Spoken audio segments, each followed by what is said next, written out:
오늘 모이신 여러분에게 우리 주 예수 그리스도의 은혜와 평강이 오늘 말씀 가운데 함께 하시기를 주의 이름으로 축복합니다. 모름지기 그리스도인은 세상에 속한 사람과 달라야 합니다. 이게 참 달라야 하는데 너무 안 달라서 우리가 도대체 무엇이 다른고 이런 질문 앞에 부끄러움을 갖죠. 성경 말씀, 특별히 이제 우리가 베드로전서를 읽으면서 믿는 사람이 믿지 않는 사람과 다르다라고 말해야 될 표준적인 제시가 뭐였냐면 선행이었어요. 선행. 그 선행은 거룩과 사랑으로 표현되어지되 진리 가운데 행함이라 이렇게 표현될 수 있습니다. 이 선한 양심을 갖고 선행을 행하는 것이 성도의 성도됨에 대한 기준이 되는데, 이것이 어려운 까닭은 누구나 다 이 선행을 보고 칭찬하고 격려하고 존경을 표하면 사실 이것을 행하는 일에 우리가 어려움을 덜 가질 수가 있습니다. 내가 비록 마음에는 선을 원치 않나도 다른 일의 눈길을 생각해보면 다들 이것을 기뻐하고 존경하고 사랑해주고 칭찬하고 격려하고 그러면은 내 마음이 어때요? 그것을 행하자 이런 결심이 나올 수 있는데, 하나님이 뜻대로 살아가는 선한 양심의 삶이 세상에서 존경과 칭찬 오지 않고 오히려 환난과 핍박과 조롱과 멸시와 경멸, 핍박으로 올 수가 있습니다. 고난이죠. 그럼에도 불구하고 성도가 살아가는 삶의 내용은 선행을 통해서 살아가야 한다. 오히려 그런 고난을 받을 때 하나님이 그것을 기뻐하신 줄 알고 선행을 할 것이며, 세상이 그 선행을 욕한다면 오히려 세상 사람들이 욕한 그들이 부끄러움을 당하도록 더욱더 선한 양심으로 선행을 해야 한다. 이렇게 주께서 권면하심으로 신자됨의 특별성을 구분짓고 있는 겁니다. 그러나 이와 같은 일들은 신자에겐 참 쉽지 않은 일이죠.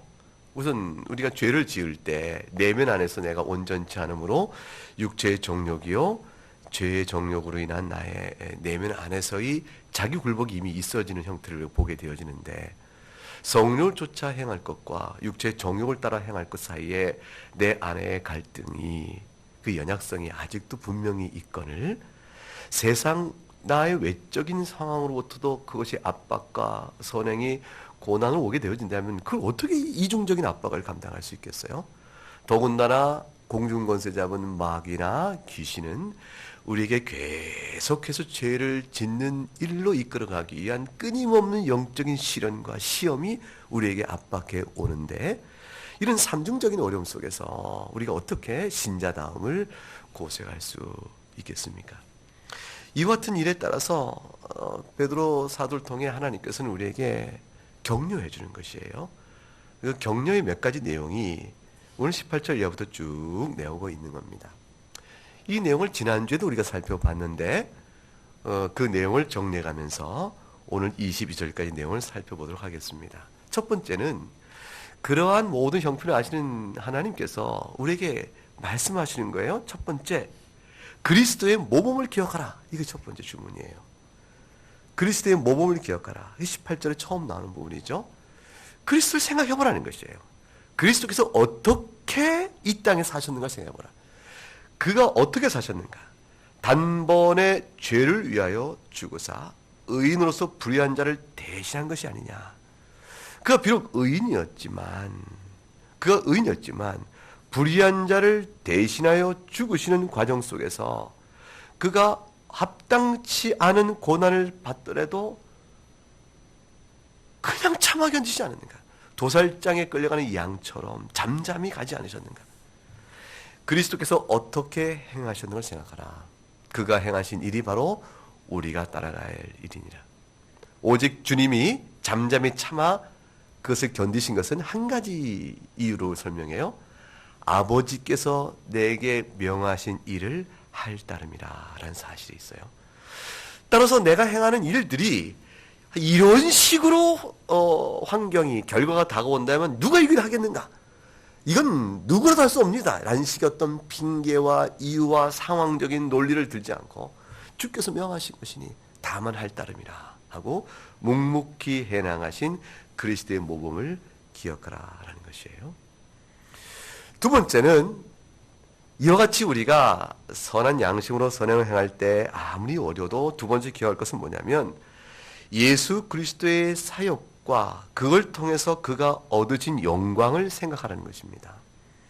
주님께서 18절에 어떻게 됐어요? 고난을 받으셨죠.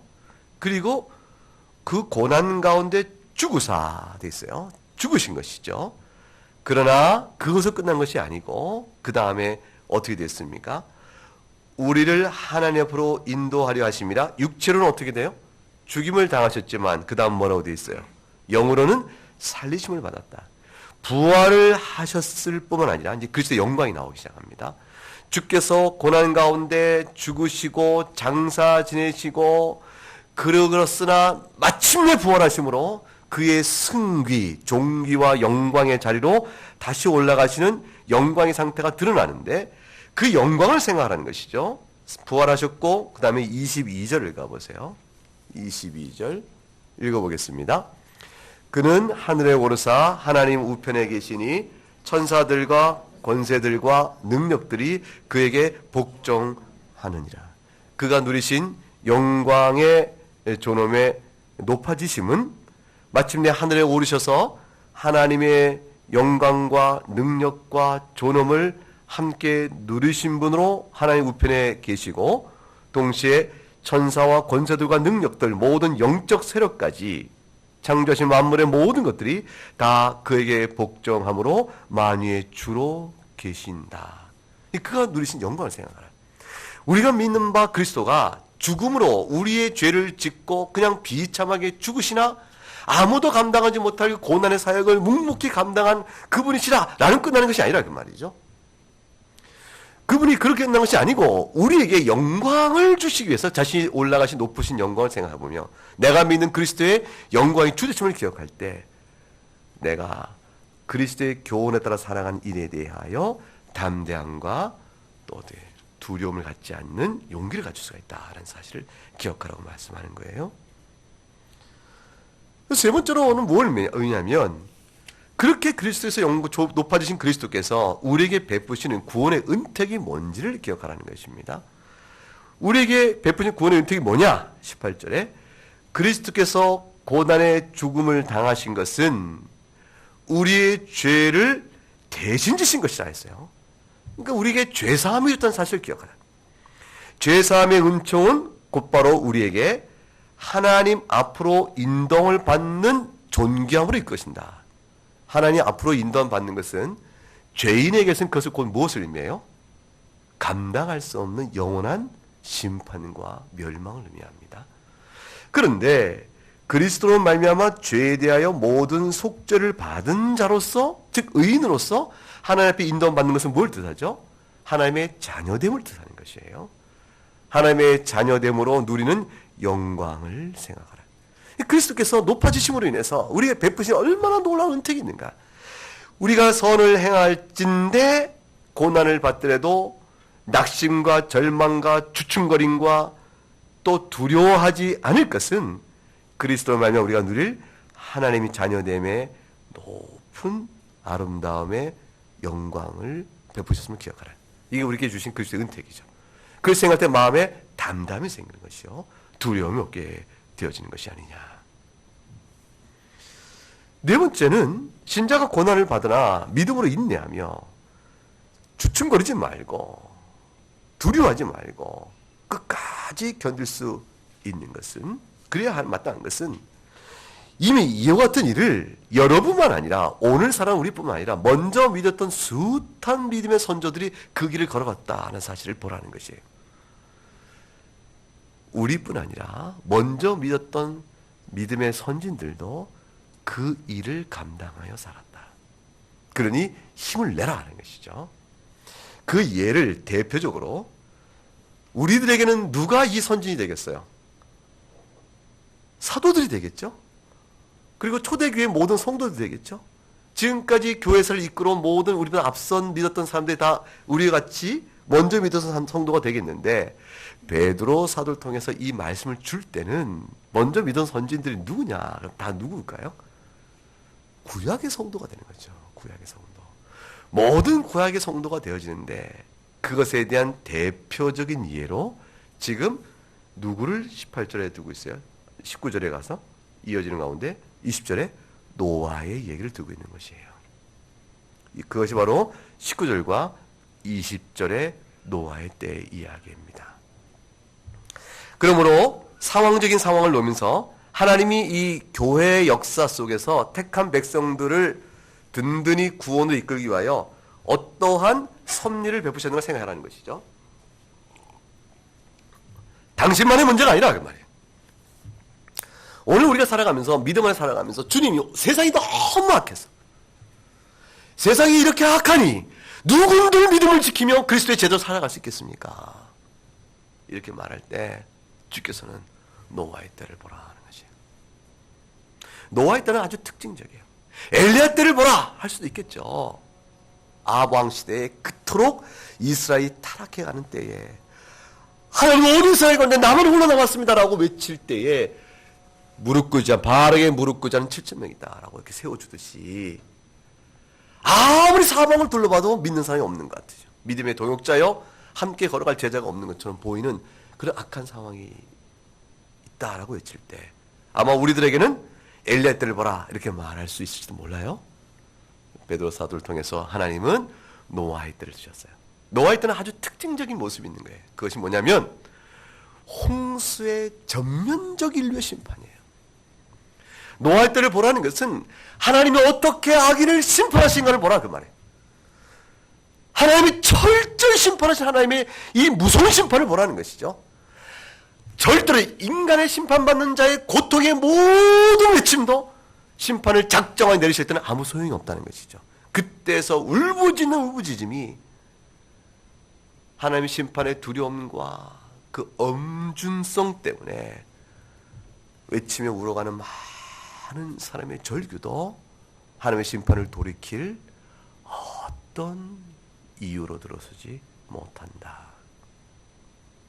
그런데 그 심판받은 사람이 몇 명이 되는가 봤더니 구원받은 자가 20절에 몇 명이나 있어요? 8명. 8명인데 그 앞에 무슨 자가 붙어 있어요? 겨우 8명이라. 하나님께서는 지극히 적은 소수를 구원하기 위해서라도 결코 그 무궁한 긍휼을 베푸시기를 자비를 베푸시기를 거두지 아니하신다 그 말이에요. 단 한 명을 구원하시기 위해서라도 그리스도를 보내시어 독생하신 아들 하나님을 보내시어 그 십자가에 찢겨 죽는 그 모든 구원의 사역을 결코 하나님은 거두지 아니하신다. 하나님을 구원하기 내가 내 아들을 보내겠느냐 이렇게 말씀하는 분이 아니라는 것이죠. 겨우 8명이라 8명밖에 안 돼도 하나님은 마침내 그 긍휼과 자비를 베푸신다. 그 뒤집어 얘기하면 또 다른 얘기죠. 8명 외에 나머지 전부가 죽는 한 있어도 하나님은 절대로 작정하신 심판을 취소하지 않는 거예요. 죄를 물으시기를, 죄값을 물어 심판하시기를, 그걸 통해 받으실 공의 영광을 나타내실 때에 결코 이렇게 많은 사람을 어찌 죽이겠는가, 이렇게 많은 심판을 받으면 어찌 심판을 하겠는가 라고 하여 그 다수성 때문에, 수의 엄청남 때문에 공의의 심판을 거두신 분이 결코 아니시고, 구원할 자가 너무 적기 때문에 요 적은 수를 구원하고자 내가 이 큰 구속 역사를 행하겠는가, 그럴 수는 없다 하여 주께서 긍휼을 거두신 분도 아니시라. 하나님께서는 한 명을 구원하셔도 그의 아들을 보내신 분이시고, 그 수가 아무리 많아도 죄를 미워하시고 죄를 심판하시면은 형벌의 엄중함을 결코 완화시키신 분이 아니시라 그 말이죠. 그러니 노아의 때를 보라 그러는 것이에요. 노아 때 어땠는가? 하나님이 그냥 심판하셨는가? 죄인들에게 회개하라고 메시지도 주지 아니하시고 하나님이 오래 참으시도 않으시고 성급하게 이놈들 하고 그냥 바로 심판하셨는가? 아니라 그 말이에요. 아니라 그 말이에요. 창세기 6장으로부터 9장에까지 하나님께 걸치는 모든 과정 속에서 하나님이 오래 참으시는 때를 두셨음을 기억하라. 20절에 뭐라고 되어 있어요? 20절 말씀을 읽어보십시다. 그들은 전에 노아날 방주를 준비할 동안 하나님이 오래 참고 기다리실 때에 복종하지 아니하던 자들이라. 방주에서 물로 말미암아 구원을 얻은 자가 몇 명뿐이니 겨우 8명이라. 하나님이 오래 참고 기다리실 때에 복종하지 아니하던 자들이 있었다. 이들에게 언제 무엇을 전하였길래 복종하지 않았다 말씀하시는가? 19절이 그거예요. 그가 또한 그리스도께서 또한 영으로 가서 옥에 있는 영들에게 선포하시니 지금 복종하지 그때 복종하지 않아서 지금은 옥에서 심판 가운데 있는 영들이라. 지금 옥에 있는 영들, 심판 가운데 그 영들이 누구인가? 그게 바로 노아의 날을 예를 든다면 하나님이 오래 참고 기다리실 동안에 하나님 앞에서 회개의 메시지를 들었음에도 불구하고 복종하지 않았던 영이니 그때에도 노아의 때도 노아를 통하여 그리스도께서 영으로 말씀을 전하셨다. 예수님께서는 이 땅에 성육신 하시어 오시기 전에도 신성 가운데 영광 가운데 계실 때 하나님의 영으로 모든 자들에게 그의 택한 백성들에게 복음의 메시지를 전하셨어요. 회개하라. 회개하라. 주께로 돌아오라. 주께서 행하신 모든 이 구원의 역사는 성육신 하기 이전에도 주께서 그의 영으로 복음 사역을 이루어 오셨으니 노아의 때도 마찬가지라. 그가 이제는 육신을 죽으시고 그의 영으로 하나님의 영으로 부활 승천하셔서 영광의 상태에 이르게 계시니 육신의 상태에 있는 동안에 육으로 죽음을 당하셨으나 하나님의 영으로 살아나셔서 영광의 상태에 계신 주께서는 그가 육신으로 오시기 이전에도 즉 영광의 상태에 계실 때 그때 그의 영으로 노아의 때도 복음을 전하셨고 그 이전에도 그 이후에도 항상 주의 말씀을 전하셨으니 듣는 자들이 회개하며 살 것이요 듣지 않는 여전히 다 죽은 자와 같아서 마치 노아의 때 복종치 않던 자들이 지금 심판권 있는 것처럼 마지막 그날에 모두 다 죽었던 것처럼 마지막 날에 올 때도 복음을 듣지 않았던 자들은 다 그와 같이 멸망할 것이니라. 그러니 베드로 사도가 말하는 것이죠. 지금 오늘의 성도는 어찌 살고 노아의 때를 바라보며 지금 비록 복음에 순종하는 자들이 몇몇 되지 않아도 수의 적음 때문에 두려워하지 말고 아무리 복음을 말해도 복음을 멸시하고 회방하고 듣지 않고 경멸하고 세상 것으로 자랑하며 복음 믿는 자가 비참해지고 세상적으로 아무것도 아닌 자처럼 이렇게 버림받은 처럼 된다 할지라도 두려워하지 말라는 것이죠. 노아가 그 당시에 노아의 때에 세상의 지식으로 옳다를 받았겠느냐 그거예요. 세상에 권세 있는 자들이 볼 때 노아야말로 옳다는 말을 했겠냐 그 말이에요. 그렇지 않았다 그 말이죠. 조롱과 멸시와 손가락질 뿐이었을 것이라.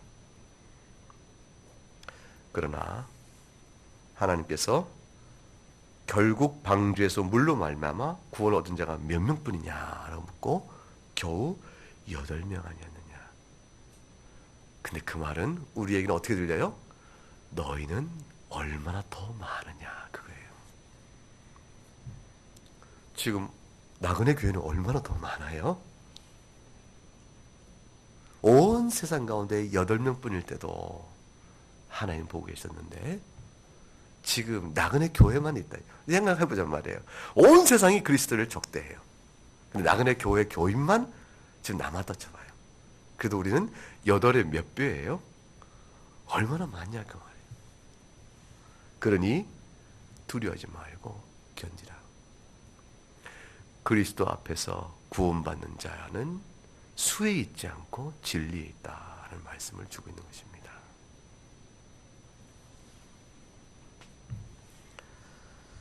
그러면서 이제 다섯 번째 신앙의 격려의 이유가 나옵니다. 네 번째가 뭐였어요? 노아의 때를 보라 그거죠. 너희뿐 아니라 믿음의 선진들도 그랬다. 이제 다섯 번째로 21절의 말씀을 통해서 우리에게 믿음의 인내 가운데 있어야 될 또 다른 이유를 제시합니다. 그것은 무엇이냐면 너희가 받은 세례를 생각하라는 것이에요. 너희가 받은 세례를 생각해라.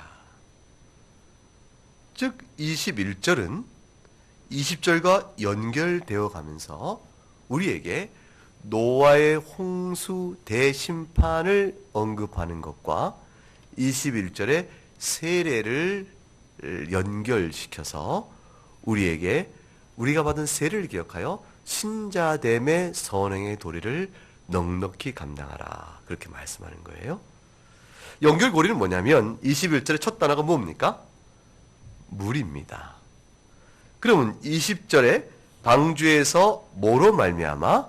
물로 말미암아. 요 물이 서로 연결되어 가요. 우리 한국말로는 번역하다 보니까 떨어져 있는데 사실 그리스어 신약 성경 원문에 의하면 20절의 마지막 단어가 물이고 그 다음에 21절에 그 물이 바로 받아서 이어져 나오게 된 형태가 되어져 있습니다. 노아 때 주신 대홍수의 심판의 물과 너희가 받은 세례의 물을 연결시켜서 주님은 우리에게 세례받은 자임을 기억하라 하심으로 그 말을 격려해 줍니다. 21절 한번 같이 읽어보죠. 물은 예수 그리스도께서 부활하심으로 말미암아 이제 너희를 구원하는 편이 곧 세례라. 이는 육체의 더러운 것을 제하여 버림이 아니요 하나님을 향한 선한 양심의 강군이라. 노아의 때에 내리신 심판은 물로 되어진 것이었습니다. 그리고 우리가 세례를 뭘로 받아요? 물로 받습니다. 이 물이라는 것이 공통적인 사실을 관찰하고 이끄면서 홍수의 심판과 방주의 사건 하나와 우리가 받는 세례를 연결지어서 우리의 믿음의 인내를 격려합니다. 어떻게 연결될까요? 이 두 개가. 노아의 홍수 심판의 물은 구원의 물이에요? 아니면 멸망시키는 물이에요? 다시 말해 심판의 물이에요? 구원의 물이에요? 심판의 물이죠. 심판의 물이요. 다시 말하면 홍수 대심판에서의 물은 심판의 무서움을 드러내주는 것인데 세례받는 물은 우리를 심판하신 겁니까? 구원하는 겁니까? 구원이죠. 왜 그러냐면 21절에 세례에 대한 정의가 나와요. 세례라 뭐라 됐어요? 물은 예수 그리스도의 부활하심을 알면 이제 너희를 뭐하는 표다? 구원하는 표라 있으니 세례의 물은 구원입니다. 그런데 홍수의 심판의 물은 그야말로 심판인데 어떻게 연결을 되는 것일까? 그것은 세례의 신비성 속에 있습니다. 여러분 우리가 물로 세례를 받을 때 이 물이 갖고 가리키는 상징적 의미는 첫 번째는 뭐냐면 죽음이에요. 물은 죽음이로되 그러나 그리스도 안에 있음으로 그 물이 구원으로 바뀌게 됩니다. 여기에 세례의 신비성이 있는 것이에요. 로마서 6장을 한번 읽어볼까요? 로마서 6장.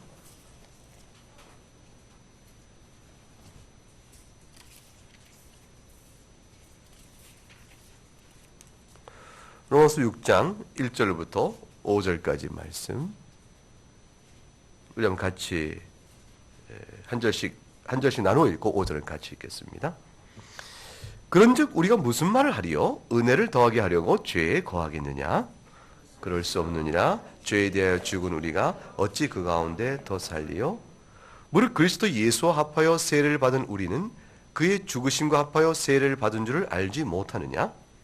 그러므로 우리가 그의 죽으심과 합하여 세례를 받음으로 그와 함께 장사되었나니 이는 아버지의 영광으로 말미암아 그리스도를 죽은 자 가운데서 살리심과 같이 우리로 또한 새 생명 가운데서 행하게 하려 함이라. 같이 읽어요.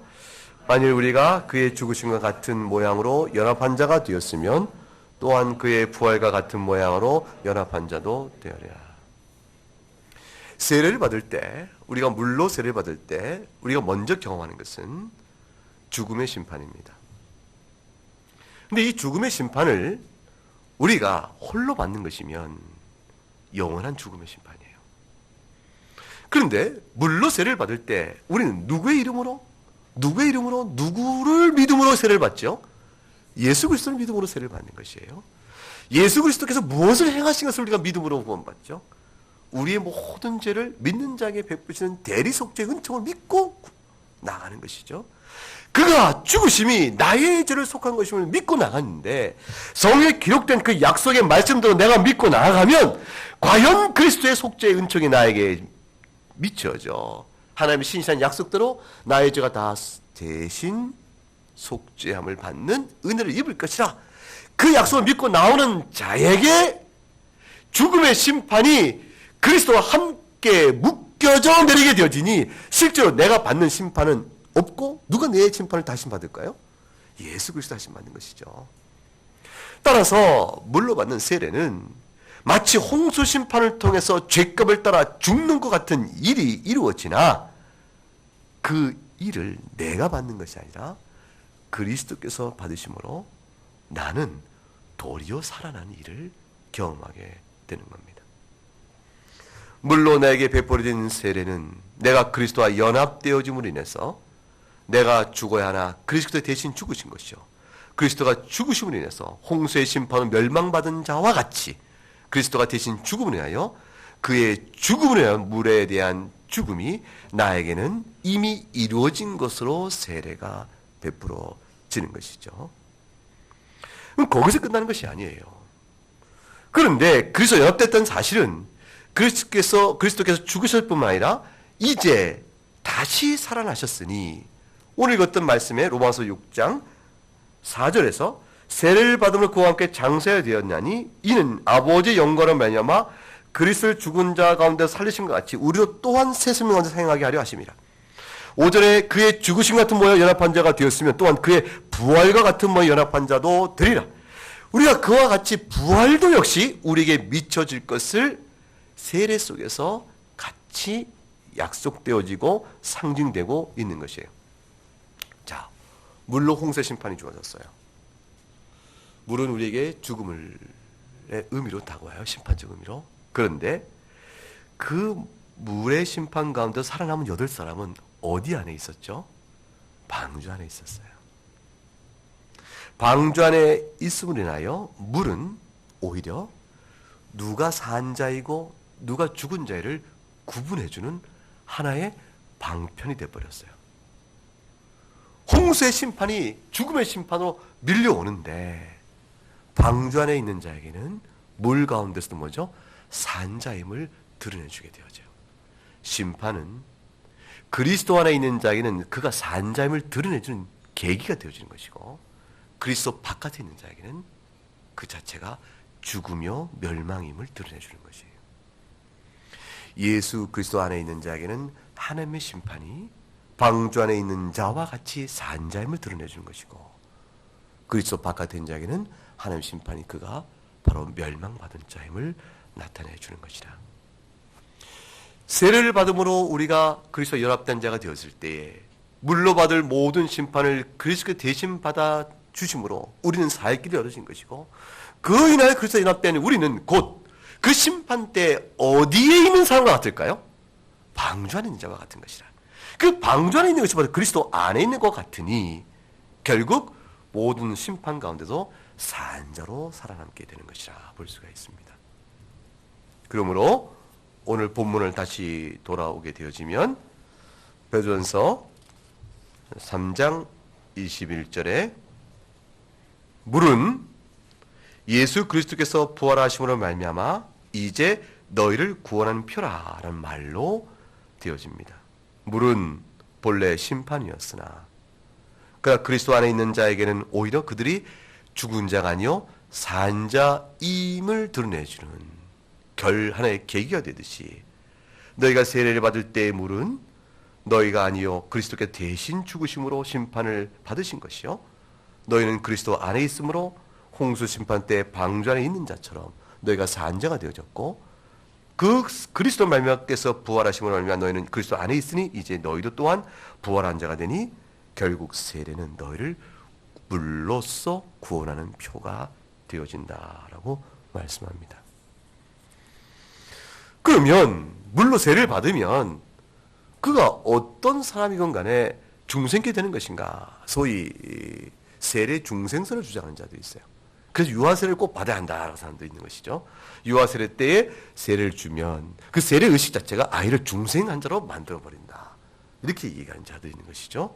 그 매우 잘못된 것이에요.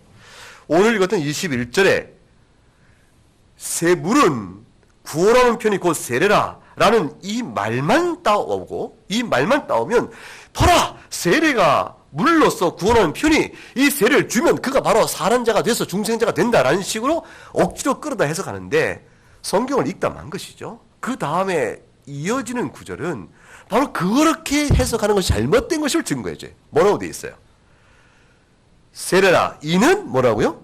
육체의 더러운 것을 제어버림이 아니요 하나님을 향한 선한 양심의 강군이라. 이렇게 됨으로 인해서 세례를 통해 주어지는 죄사함과 그리스도의 연합의 효과는 세례의 외적 의식 자체의 힘과 능력이 아니고 그 세례를 주 앞에서 어떤 의미로 주는가를 이해하고 고백해 나가는 신앙 양심의 간구라. 이렇게 되어 있어요. 자, 선한 양심의 간구가 무엇을 뜻할까요? 이게 믿음의 고백이죠. 믿음 없이 받는 세례는 효과가 없는 것이에요.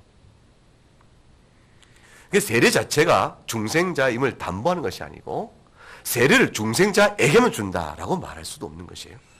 그것은 하나님 앞에서 분별되는 것이니까. 그러나 세례를 주는 것은 조건은 뭐냐면 세례의 의미, 즉 예수 십자가의 복음의 의미와 교회 회원으로 가입된다는 것이 무엇인가를 진실이 아는 자라는 선한 양심의 확인을 통해서 그의 청혼을 받아 베푸는 것이 세례라 볼 수가 있어요. 복음적인 의미와 교회론적 의미를 같이 하자는 것이죠. 세례란 구원론적 의미와 교회론적 의미를 갖는데 구원론적 의미라는 것은 본인이 죄인 된 것과 하나님 앞에 심판받을 것과 본래 하나님이 이 세상을 창조하시고 다스리는 통치 권세가 주께 있음을 고백하는 것과 그러니까 신론적 고백이요? 인간 자체의 죄인 되는 고백이요? 동시에 인간이 오직 예수 그리스도 외에는 구원받을 수 없다는 사실에 대한 구원론적 고백이요? 이 고백이 이루어질 때라야 복음적 이해가 있으니까 그 신앙 고백을 통해 확인하고 두 번째 마지막은 또 하나는 뭐냐면 그렇게 되어지는 사람이 교회 회원이라는 현상적이면 실체적인 의미를 갖게 되어져요. 교회 회원으로 서게 될 때에 자신이 교회 회원으로서 가져야 될 의무와 책임이 무엇인가를 생각할 줄 아는 사람. 이럴 때 비로소 하나님 앞에서 그가 구원받은 자임을 우리가 신앙 고백의 진실을 토대로 우리가 격려하고 동시에 회원으로서의 그를 받아들이는 의식이라. 이게 세례 의식이라고 볼 수가 있어요.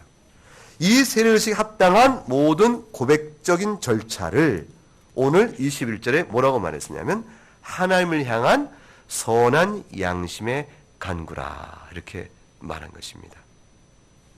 선한 양심이라는 것은 결국 죄를 회개하고 도덕적으로 우월하고 확실한 삶을 산다 이런 뜻은 아니에요. 도덕적으로 완전한 삶이다 그런 거 아니고 그 세례를 청원하여 세례를 받기 합당한 신자됨의 내면적 고백과 이해가 하나님 보실 때 아름다운 것으로 갖춰져 있고 그걸 통해서 주님께서 나에게 교회 회원이 되는 영광의 은혜를 주실 것을 고백하며 청원하는 것이라. 그게 돼 있어요. 그게 간구예요. 그 세례는 교회 나온 지 1년이 됐으니 이제 세례를 받아야 되잖아. 그냥 받아. 저 아직 믿지 않는데 세례 받고 나면 또 자라. 또 그렇게 되는 거야. 이렇게 말하고 해서 억지로 세례를 밀어내는 것 그렇게 받는 것이 아니라 그 말이죠. 그러면 세례 받을 걸 권면해야 돼요? 안 해야 돼요? 여기에 약간의 예스와 노가 있어요. 왜냐하면 누가 자기가 신자 되었다 싶어 이만하면 세례받을 만한 신자가 되었다라는 자기 나름의 기준에 만족하여 이제 내가 세례를 좀 받겠어 라고 말할 사람이 있겠어요, 없겠어요? 없죠. 믿음이 연약할수록 자신의 신자됨을 섣불리 생각하여 믿지도 못하는데도 신자라 자처하는 오를 범하기도 하지만, 그러나 믿음이 연약하기 때문에 신자됨의 도리에 도무지 자기가 미치지 못한다 하여 스스로 멍에를 메고 그래서 부족하다 하여 세례받기를 끝까지 거부하는 잘못된 선택하는 사람도 있는 것이죠. 신자는, 세례받는 신자는 온전하여 받는 것이 아니에요. 선한 양심에 간구라 했어요. 내가 선한 신자라고 말하는 서약이 아니에요. 이 간구는 내가 선한 신자입니다 라는 자기 증거, 자기에 대한 서약적 그 강한 자기 확인, 이것이 아니고 주께 주신 바된 복음의 말씀을 듣고 내가 이렇게 고백하고 나오니 이 고백이 진실될진대 주의 연약하지만 주의 백성으로 저를 삼으시사 교회 회원으로서 살아가게 하옵소서. 그 은혜 가운데 있게 하옵소서라는 것이 교회 회원됨의 영광의 지위에 대한 간절한 소망이 있어서 연약하지만 받아주시기를 바란 마음으로 나오는 것이, 그 마음을 너무나도 못 갖고 있을 때, 그 사람이 믿음의 고백은 갖고 있는데 그걸 너무 못 갖고 있을 때, 또는 완전해야 그렇다 하고 잘못 이해하고 있을 때, 그때는 가르쳐서 용기를 내세요. 완전해서 받는 것은 아니랍니다. 이렇게 할 때는 뭐 할 수 있어요? 그런 의미에서 세례받는 자가 어떤 사람인가를 가르칠 수가 있죠. 근데 도무지 보니까 고백이 준비가 안 돼 있는데, 나왔는데 1년이 됐으니까 이제는 받고, 아니 교회 난 지가 몇 년인데 아직 세례 안 받았냐, 이런 식의 논리로 그냥 받게끔 하는 것은 그 또한 잘못이라 할 수 있어요. 그러므로 이 모든 실수를 범하지 않으면 교회는 어떻게 해야 되죠? 본래 세례란 무엇이고 신자는 어떻게 서 있는가를 늘 교회는 애써 부지런히 뭐 해야 될까요? 가르쳐야 하는 것이죠. 가르침 가운데서 깨달음이 있게 되는 것이고 청혼이 있게 되는 것이라 볼 수가 있어요. 죄를 회개하고 하나님의 긍휼을 구하는 거예요. 긍휼에 따라 산자가 세례를 받는 것이 아니라 긍휼을 구하고, 그리하여 하나님의 용서를 그리스도 안에서 믿음으로 감사하면서 주님, 제가 연약하지만 주님의 교훈대로 살아가기를 원하나이다. 그러므로 교회 회원으로서 저도 지도를 받기 원하나이다. 교회 회원이 되는 것은 뭘 의미해요? 교회에 주신 바된 말씀의 권세 아래 치리를 받겠다는 것이에요. 통찰을 있겠다는 것이에요. 교회 회원이 되는 것은 권리주장으로서 내가 이제 뭔가 되었다라는 자기의 행세를 한다는 것이 아니라 교회 기관적 말씀의 통찰에 들어온다는 것이니, 목사요, 장로요, 집사요, 제음마된 기관적 특별히 가르치는 장로인 목사의 말씀의 지도 아래 순종하겠다는 것이니까 신자로 자라기를 원한다는 뜻을 갖고 있는 것이에요. 내가 이제 임의로 산 자가 아니요, 임의로 신앙생활을 하는 것이 아니고 교회가 가르치는 말씀의 권세 아래 있고 당회적 치리 안에 내가 순종하며 나의 모든 영적 자태를 다스림을 받겠습니다. 그 고백의 태도가 세례받음의 초원 속에 있는 것이거든요. 그 세례 문답할 때 무슨 말을 물어요? 이제 교회의 회원으로 당회의 치리에 순종하겠는고? 라고 묻고 예란 대답을 받은 다음에 세례 문답의 마지막을 묻잖아요. 이 교회는 찍음이라고 할 수 있어요. 그러므로 치리를 받고 말씀의 가르침을 받는다는 것은 자신이 뭐하다는 거예요? 된 사람이라는 거예요? 부족한 사람이라는 거예요? 부족하다는 것이. 주님의 교훈대로 홀로 할 수 있다는 것이에요? 홀로 못한다는 것이에요? 홀로 못한다는 것이에요. 그러므로 뭡니까? 나에게는 나를 살피고 나를 지도줄 교회 기관이 필요하고 함께 더불어 살아갈 누가 필요하다는 것이죠? 지체가 필요하다는 것이에요. 교회가 얼마나 신자됨이 있어 중요한 것인가. 신자는 교회를 떠나서는 결코 온전하게 쓸 수가 없는 것이라 볼 수 있어요. 그러니 교회가 얼마나 소중하며, 그러니 좋은 교회가 얼마나 소중하냐 그 말이에요. 그러니 이단이 왜 잘못됐던가를 기억하는 것이에요. 왜 이단이 아무리 교회라고 해도 교회가 아닌 것은 그것이 영혼을 곁길로 갔기 때문인 것이죠. 그러므로 교회는 참된 교회만이 교회인 것이에요. 연약하도 참된 교회요, 성숙해도 참된 교회가 교회인 것이에요. 마치 신자가 거짓 신앙이 아니라 연약해도 참된 신앙을 갖는 사람이 신자요, 성숙한 신앙인도 신자요. 오직 참 진실된 신앙이어야만 연약하든지 성숙하든지 신자이듯이 교회도 또한 그런 것이라 볼 수가 있습니다. 그런 믿음의 마음으로 하나님을 향하여 돌이키는 사람, 그의 세례를 간구할 때 비로소 그 영적 의미와 효과가 그에게도 주어지는 것이라. 그게 바로 세례라 볼 수 있어요. 그러니까 세례는 단순히 물로 주는 의식 절차를 했다 해서 되어지는 것이 아니죠. 이런 의미에서 이런 뜻을 깨닫고 세례를 받은 우리들도 마땅히 노아의 때에 홍수 심판을 받은 죽은 자들과 같이 우리도 또한 죽어야 하는 죄인인 줄을 고백하고, 그러나 대리속죄의 은혜를 입어 방주이신 그리스도 안에 내가 들어가게 되었구나, 그래서 내가 산자가 되었구나, 이 기가 막힌 은혜를 늘 마음에 두고, 그러니까 적용점이 뭐가 나오는 거예요. 노아의 때에 노아의 8명 가족처럼 온 세상이 어둠 속에 있을 때라도 묵묵히 긴 시간 동안 뚜벅뚜벅 처음부터 완성된 설계를 다 보지 못할지라도 나무를 자르라니 나무를 자르고 못지라는 못을 자르고 전부를 알지 못하는 노아가 그 하나하나 부분 속에서 전체를 이루신 하나님의 섭리를 어떻게 다 알았겠어요. 우리가 오늘날 하나님께 섭리하시는 일들이 마지막 역사의 종국점에서 이래서 이렇게 이끄셔왔군요 라는 전체 구속사의 대단원의 결말을 우리가 미리 알지 못할 때라면 오늘 하나님께서 이루시는 일들을 우리가 다 의미를 깨닫지 못할 것이에요. 그렇더라도 묵묵히 믿음을 지켜가는 것이죠. 하나님, 믿음의 성도가 이렇게 다 죽어갑니다. 이렇게 다 죽어가면 다음 세대의 교회가 어떻게 남겠습니까? 하나님 교회를 살리시고 더 많은 부흥이 있어야지. 이렇게 교회가 시험에 들어 부흥해서 어려운 멸망기로 침체로 들어가게 되면 이 침체의 나락 속에서 다음 세대 교회는 어떻게 있겠습니까? 하나님 도무지 하나님 섭리를 이해할 수 없습니다라고 말할 때라도 하나님께서 오늘 하라는 일을 그냥 하는 것이에요. 그냥 하는 일이에요. 개인 성도가 신자 속에서 나의 한 인생 속에서 어떠한 결말로 나를 영원하게 할 것인지 마지막 때를 모르지만 그러나 합력하여 선을 이루신다라는 하나님의 능력과 신실함을 굳게 믿고 그의 지혜를 믿고 오늘 한 부분만 감당하는 것이죠. 하루하루를 그렇게 사는 것이요, 이 시대를 그렇게 사는 것이요, 이 시대의 한 교회를 그렇게 세워가는 것에 우리 역할은 다 끝난다 볼 수가 있어요. 근데 그것이 전체적인 하나님의 계획 속에서는 완성된 구원의 방주가 되어지는 것이죠. 예수님이 십자가에 죽으셨을 때 제자들은 부활의 때를 바라보며 담대히 기도에 힘썼다. 성경에 그렇게 써 있어요? 성경 안 읽어요? 성경에 뭐라고 써 있어요? 뿔뿔이 흩어져 예전에 하던 일로 다 돌아갔다. 베드로가 뭐라고 그래요?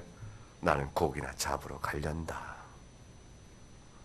그들은 들었으나 죽으심으로 인하여 이루시는 하나님의 구속의 설계를 못 본 거죠. 그러니까 죽으신 구주는 너무 괴로워. 모든 게 희망이 사라진 것이에요. 고기나 잡으러 가련다.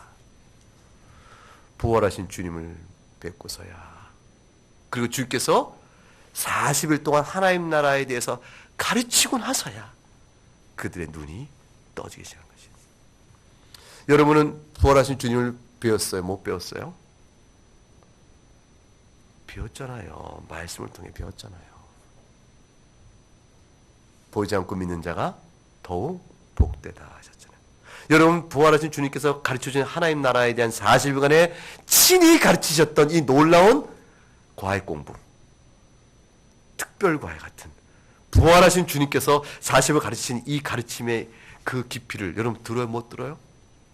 들었잖아요. 기록된 성경 속에 요점만 모아가지고 다 가르치고 있잖아요. 사도들이 들었던 내용의 내용이 오늘 우리가 말씀을 통해 보는 이 전체를 모아서 보는 것보다 더 한 개개인이 깊이 알까? 그렇게 장담할 수 없어요. 우리는 베드로의 얘기도 듣지만 바울의 얘기도 듣고, 우린 복음서도 알고 있고요. 근데 실제로 뒤에 디도서, 심지어 요한계시록까지 보고 있는 사람들이에요. 사도들 각각의 주에 주어졌던, 또는 그 이후에 주었던 계시까지 다 글로 모아 주께서 우리에게 말씀을 주셔서 그걸 통하여 궁구함으로 과연 그런 줄 보게 하시니 우리가 하나님 나라의 일에 대해서 얼마나 많은 걸 알아요. 그러니 노아의 때에 인내하듯 베드로가 말한 대로 이 마지막 시대 성도는 선한 양심으로 선을 행하며 끝까지 인내하기에 두려워하지 말지니라. 그러므로 주님께서 마태복음 24장에 말씀하신 대로 그날 그때는 아무도 모르지만 노아의 때와 같이 인자의 임함도 그럴 것이니 홍수가 나서 그들을 다 멸할까지 깨닫지 못하였다 하는 것들은 때를 기억하고, 그러므로 깨어있으라 어느 날 너희 주가 임하는 너희가 알지 못함이냐 말씀을 마음에 깊이 두어야 할 것입니다. 한 절 찾고 기도하겠습니다. 히브리서 11장 7절 말씀입니다. 히브리서 11장 7절 말씀